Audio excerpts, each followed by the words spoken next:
Assalamualaikum, selamat sejahtera. Hai guys. So pada hari ini saya akan memberitahu ataupun menceritakan kepada anda semua tentang 4 orang yang mempunyai jawatan tertinggi dalam The Black Organisation, iaitu the main villain dekat dalam cerita Detektif Conan. So yang pertama kita ada the head of the Black Organisation himself, iaitu the boss yang namanya Karasuma Renya. Karasuma Renya ni telah pun disebut oleh Yusaku Kudo di episod 942 kepada anak dia, iaitu Shinichi aka Conan. Ketika Shinichi dapat tahu daripada Yusaku mengenai identiti Karasuma Renya, muka dia memang agak takut, memang agak pucat, macam dapat satu berita yang mengejutkan, disebabkan oleh nama Karasuma Renya itu sendiri. Dikatakan Karasuma Renya merupakan antara orang yang powerful dekat Jepun. So kita tak tahu Karasuma Renya ni dia Yakuza ke, orang jahat ke, orang baik ke, kita tak tahu. Kita masih lagi tak tahu identiti dia yang sebenarnya. Seterusnya kita ada the second boss dekat dalam The Black Organization, ataupun lebih dikenali sebagai penasihat bos, iaitu Ram. Nama Ram ini sendiri memang dah disebut dalam cerita Detektif Conan daripada chapter 900 lebih sampailah ke sekarang dah chapter 1000 lebih. Dekat dalam anime pun dah disebutkan. Currently dalam cerita anime dan juga manga, Ram telah pun mengarahkan salah seorang daripada ejen Black Organization, iaitu Babon, untuk mencari maklumat tentang Shinichi Kudo. Dia beritahu ke Amaru Toru untuk mencari maklumat tentang Shinichi Kudo dan mengatakan kepada Amaru Toru bahawa time is money. Jadi dalam cerita Detektif Conan ni, currently kita dah suspect 3 orang yang berkemungkinan dia adalah Ram. Yang pertama adalah inspektor yang baru saja menjadi polis punya ketua, iaitu Kuroda. Second, kita ada cikgu yang baru berpindah ke sekolah Conan, iaitu Rumi Wakasa, yang dikatakan sentiasa seorang yang gelabah tapi sebenarnya dia tak pun, itu hanya lakonan. Dan ketiga, kita ada pekerja baru di kedai sushi di sebelah Detektif Mori punya agensi, iaitu Wakita. Ketiga-tiga mereka ni ada sebab yang tertentu kenapa dia dikatakan Ram. So seterusnya kita ada orang yang ketiga, iaitu orang yang sentiasa orang ingat dia adalah ketua kepada Black Organization. Sebenarnya tidak. Dia hanya adalah ahli yang tertinggi di bawah Ram dan juga Karasuma Renya, iaitu Jin. Orang yang pakai topi tu, yang pakai topi hitam, kebiasaannya dialah yang sentiasa mengarahkan ejen-ejen yang lain untuk buat kerja. Jin ni juga adalah orang yang bertanggungjawab untuk memberikan pil APTX 4869 kepada Shinichi Kudo yang merubah dia menjadi Conan. Dan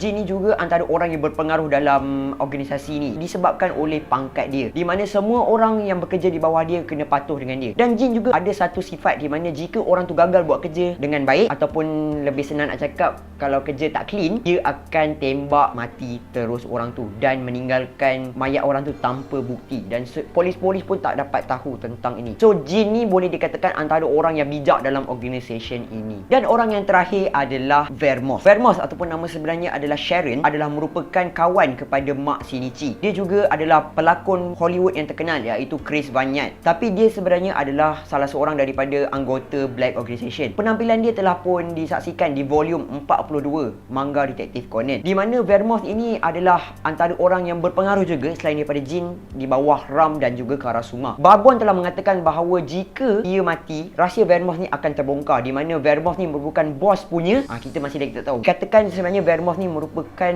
macam rakan baik ke, girlfriend ke kepada bos, saya tak tahulah. Tapi nampaknya Vermos ni antara orang yang tahu identiti sebenar Karasuma Renya. Vermos juga dia dah tahu Conan itu Shinichi, dan juga dia dah tahu Haibara tu adalah Miyano. Tapi dia tak bagi tahu dekat anggota-anggota lain. Dia hanya simpan rahsia itu kepada diri dia sendiri. Sebab apa dia buat macam tu, saya pun tak tahu. Tak ada orang yang tahu kenapa. Dan juga Vermos ni adalah salah seorang orang yang pandai menyamar, di mana dia boleh menyamarkan diri dia sebagai orang lain. Sebagai contoh, dia pernah menyamar sebagai Jordi, dan juga dia pernah menyamar sebagai Scar Akai. Dan Vermos juga adalah orang yang bertanggungjawab untuk menjadi ketua ataupun menjadi guru kepada orang-orang lain untuk menyamar. Contohnya dalam movie dia pernah buat Irish menyamar sebagai salah seorang daripada pegawai polis yang susahlah untuk kita cam sebenarnya. Jadi pada pengakhirannya, Vermos ni juga antara orang yang berpengaruh dalam cerita Detektif Conan ini, dalam Black Organization itu sendiri, kerana tanpa adanya Vermos, sesuatu projek itu tak akan dapat dilaksanakan dengan lancar. Jadi itu saja daripada saya hari ini. 4 orang yang tertinggi daripada organisasi itu telah disebut. InsyaAllah kalau ada masa, saya akan buat video-video lain tentang ahli-ahli lain seperti Babon, Vodka, Kir dan ramai lagi, InsyaAllah. Jadi jumpa lagi di video akan datang. Assalamualaikum, bye-bye.